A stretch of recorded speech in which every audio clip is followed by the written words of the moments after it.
Hello everyone, আসসালামু আলাইকুম। আপনারা অনেক সময় হোয়াটসঅ্যাপ লগ ইন করতে গেলে বিভিন্ন ধরনের সমস্যা হয়। যেমন এখানে যদি আমি নাম্বার দিয়ে এখানে যদি নেক্সটের উপরে ক্লিক করি, তাহলে আমার সামনে এরকম একটি অপশন আসবে। এখান থেকে যদি ইয়েসে ক্লিক করে দেই, তো আপনাদের সামনে যে ভেরিফিকেশন কোডটি আসছে সেটি না আসে, আপনাদের সামনে এরকম একটি লেখা আসে, you need the official WhatsApp to log in, অর্থাৎ এরকম লেখা আসে। তো আজকে ভিডিওতে দেখিয়ে দেবো কীভাবে আপনারা এই সমস্যাটি সমাধান করবেন। তো চলুন মূল ভিডিওতে। এর জন্য প্রথমে আপনার যে কোনো একটি ব্রাউজার ওপেন করে নেবেন। এরপর এখানে গিয়ে সার্চ বারে লিখবেন হোয়াটসঅ্যাপ হেল্প সেন্টার। তো আপনাদের সামনে যদি হেল্প সেন্টারে সার্চ দেন, তাহলে এরকম একটা অপশন চলে আসবে। প্রথম যে ওয়েবসাইটটি রয়েছে সেটিতে ক্লিক করে দিবেন।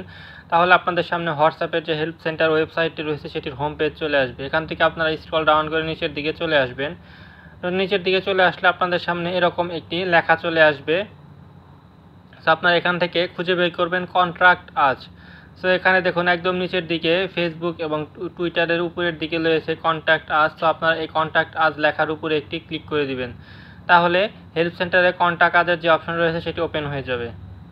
এরপর আপনারা এখান থেকে উপরের দিকে দেখুন যে হোয়াটসঅ্যাপ সাপোর্ট এর সাথে নিচে কন্ট্যাক্ট আস লেখা রয়েছে। আপনারা এই কন্ট্যাক্ট আস লেখার উপরে একটি ক্লিক করে দিবেন।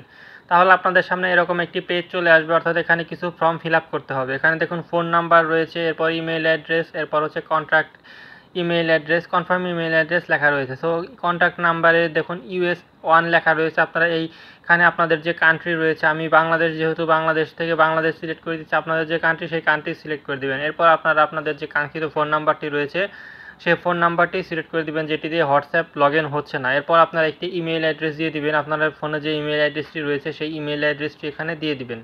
এবং এর পরবর্তী যে অপশনটি রয়েছে এখানে ইমেল অ্যাড্রেসটি কনফার্ম ইমেল অ্যাড্রেসের জায়গায় আবারও পুনরায় দিয়ে দিবেন। তারপরে এখান থেকে দেখুন নিচের দিকে যে অপশনটি রয়েছে নেক্সট স্টেপ।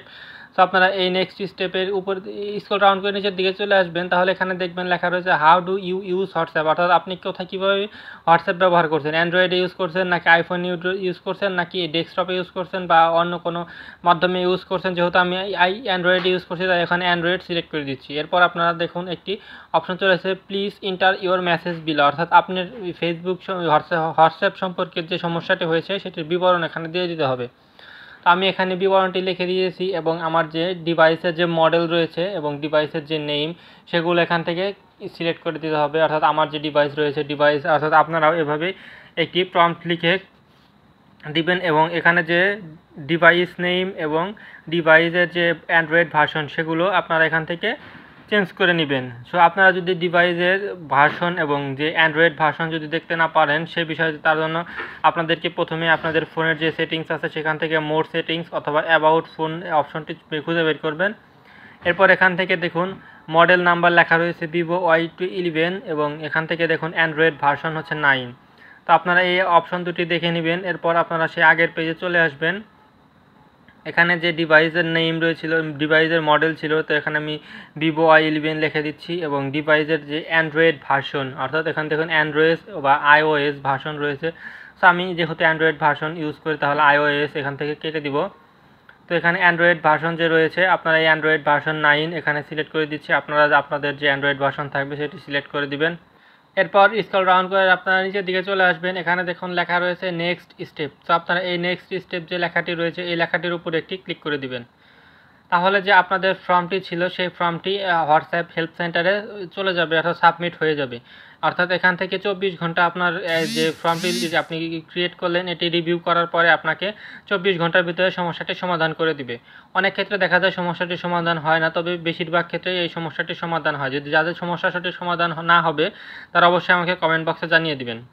যাদের এই সমস্যাটি রয়েছে আপনারা এভাবে চেষ্টা করে দেখবেন, আপনার সমস্যাটি সমাধান হয়ে যাবে ইনশাল্লাহ। তো ভিডিওটি ভালো লাগলে অবশ্যই লাইক, কমেন্ট এবং শেয়ার করে দেবেন এবং পরবর্তীতে এরকম প্রয়োজনীয় ভিডিও পেতে আমাদের ইউটিউব চ্যানেলটিকে সাবস্ক্রাইব করে রাখবেন এবং ফেসবুক পেজটিকে ফলো দিয়ে রাখবেন। তো আজকের মতো বিদায় নিচ্ছি, আসসালামু আলাইকুম।